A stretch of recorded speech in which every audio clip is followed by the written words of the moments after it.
C'est l'un des grands paradoxes du marché de l'emploi et du chômage. Beaucoup d'entreprises affirment qu'elles ne parviennent pas à recruter des jeunes. L'Union patronale des Bouches-du-Rhône a donc signé un partenariat avec Pôle emploi pour développer les contrats d'alternance et de professionnalisation.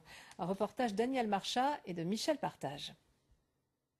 Chez Proclair, la jeunesse est un atout. Depuis 2007, cette entreprise marseillaise de nettoyage industriel parie sur l'apprentissage et la formation en alternance pour recruter ses collaborateurs.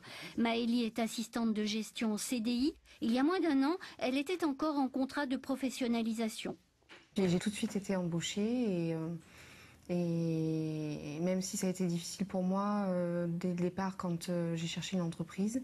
Et donc je pense que oui, j'ai eu une chance. Jonathan, 25 ans, se rêve manager ou directeur commercial. Mais il lui faudra d'abord réussir son BTS. Depuis plus de 6 mois, il exerce la fonction de technico-commercial en alternance chez Proclair. Je m'apprête à aller voir un client. Et c'est une des parties que je préfère, d'autant plus que voilà, la prospection physique, la relation clientèle, c'est une des choses qui me tient à cœur et qui a fait que j'ai choisi ce domaine-là, de commercial.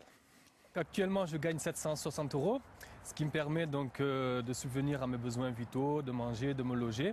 Ça me permet aussi donc d'avoir une expérience en entreprise et de faire d'avoir aussi les cours.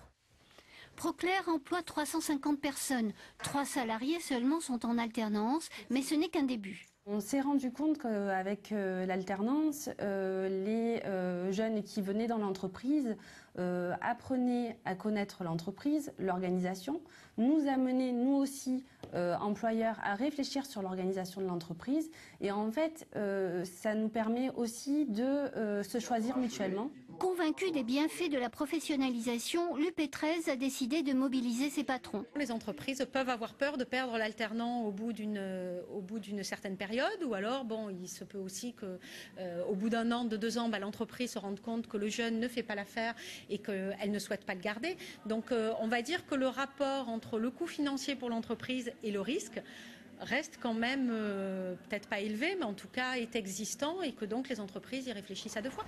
Les offres existent, elles ne sont pas encore très nombreuses, mais leur nombre progresse chaque année.